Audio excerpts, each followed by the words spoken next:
কিন্তু আমাদের কাছে প্রশ্নটি চলে এসেছিল।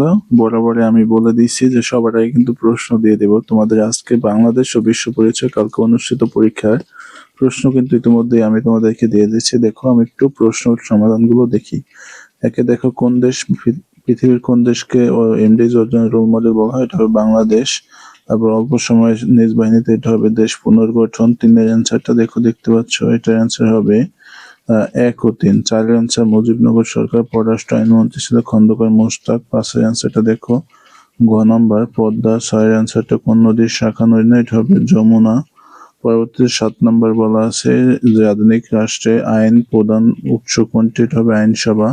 তার পরবর্তী দেখো 8 নাম্বার প্রশ্নের অ্যান্সারটা হবে ঘ নাম্বার 1, 2, 3, 9। এসডিজি বাস্তবায়ন জরুরি হলো, এটার অ্যান্সার হবে ক নাম্বার বৈদেশিক বাণিজ্য উন্নয়ন। 10 এর অ্যান্সারটা দেখো কি হবে? খ নাম্বারটা মজুরি। 11 এর অ্যান্সার প্রথম বিশ্বযুদ্ধের পর বিশ্ব শান্তি রক্ষার জন্য গঠিত হয় লিগ অব নেশনস।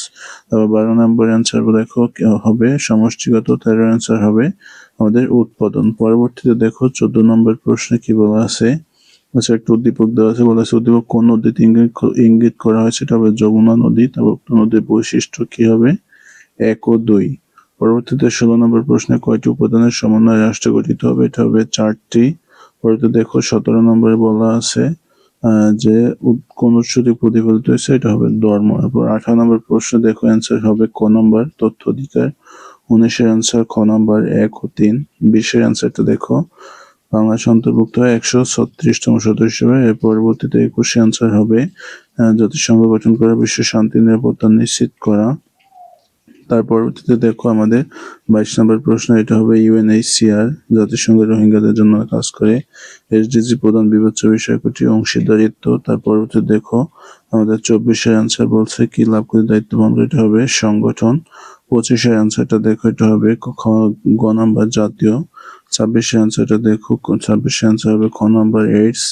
27 এর অ্যান্সারটা দেখো, এটা হবে 1 ও 3 খ নাম্বার। 28 এর অ্যান্সারটা হবে সামাজিক বিশৃঙ্খলা ক নাম্বার। 29 এর অ্যান্সার হবে গ নাম্বার 2 ও 3। 30 এর অ্যান্সার হচ্ছে ঘ নাম্বার বাঙালি সৈন্যদের আন্তরিকতার জন্য। দেখতে পাচ্ছ বন্ধুরা, এইভাবে পর্যায়ক্রমে সব বোর্ডের প্রশ্ন দেওয়া হবে। তোমাদের কোন বোর্ডের প্রশ্ন লাগবে দ্রুত কমেন্ট করো, আর অবশ্যই চ্যানেলটি সাবস্ক্রাইব করো।